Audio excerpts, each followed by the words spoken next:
So nakikita nyo na mga great yung aking alanganin na siya. Okay, dahil nagbi-blink-blink na. So magpapagas po tayo. Ang ating pong odometer ay 7,375. So ika-count natin mga ilang days, ano.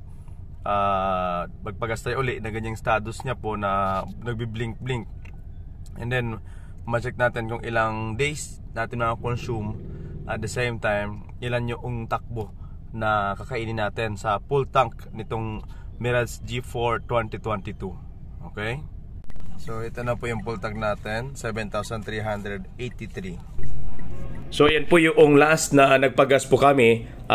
Based po dito sa aking record, yan po ay August 19. Okay? At na-full tank ko po, gaya na aking binabanggit sa una king natukoy doon sa aking video, na after po ng ilang days kung magamit itong sasakyan ay magpapagas po ako uli sa ganun pong estado. Then ilang days kung nagamit yung sasakyan at ilan po yung mga consume kong gasolina.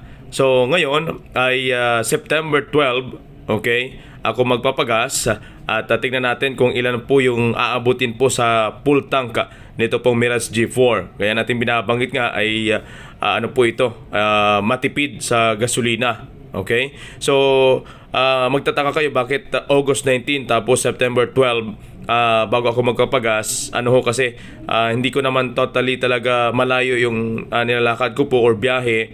So almost mga 1 kilometer and a half. Then balikan lang naman po, pasok tapos balik mga great. So mga great ay magpapagas po tayo ngayon dahil empty na po yung ating nagbi-blink-blink na. So ito yung nakaraan din po na nagpagas po tayo. So tingnan natin yung comparison kung ilang litro ang ating ma-consume sa full tank. So ang takbo natin ay nasa 7,716. So check natin kung ilan natin ipapagas ngayon. So ayan po yung gas, 77.10. So ayan po mga great, habang nagpapagas po tayo, i-compute ko lamang, nakaraan po ay noong August 19 ay nakakonsume po ako sa kilometers na 7,375. Okay? And then i-minus po natin sa ating existing po ngayon na kilometers na 7,716. So kung all in all, merong 341 ako na-consume, or big sabihin 341 kilometers ang tinakbo ko po sa loob po ng simula August 19 at nagpagas po ako ngayong September 12. So nasa 24 days. Okay, so kung titignan natin parang halos isang buwan na, diba, bago ako nakapagpagas uli sa full tank ng Mirage G4. Pero baka magtaka lang ho kayo, bakit ganun po katagal?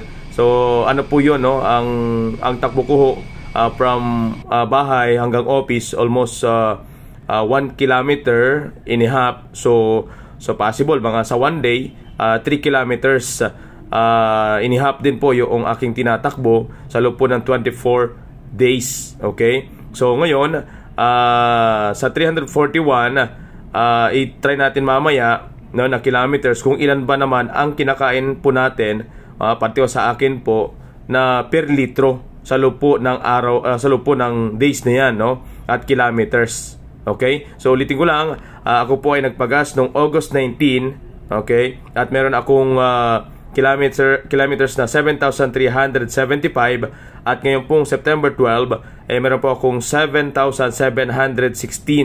So kung titingnan natin, ang kilometers po simula noong August 19 ay 341 ang aking kinain. Okay, ngayon, ilan naman po kaya ang may papagas ko po pag full tank na? So ito, tingnan natin.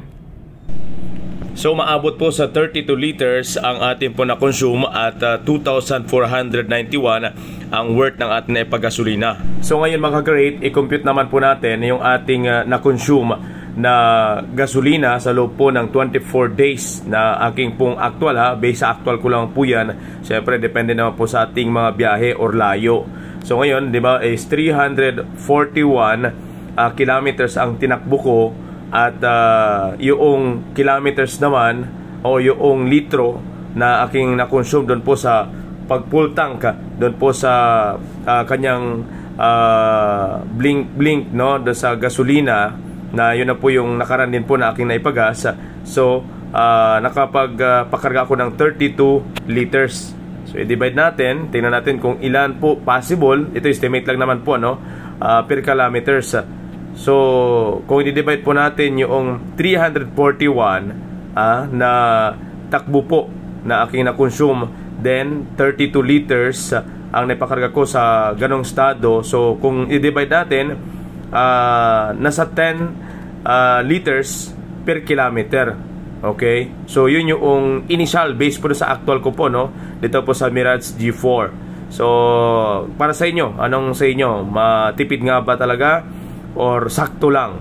Okay? So ito yung base po sa actual ko po, no? So sinishare ko lang po sa mga nagtatanong kung matipid nga ba itong Mirage G4 2022. Pero so far sa akin, ano, kung ako lang mag-assess sa ibang mga sasakyan, kung ang within the city ang biyahe po ninyo, mas ano na po siya, mas tipid na po kumpara sa ibang sasakyan na talagang medyo mapapamahal po kayo. So ito po, sinare ko lang po sa inyo sa mga gustong itry yung Mirage G4 2022. Maraming salamat po mga ka-great.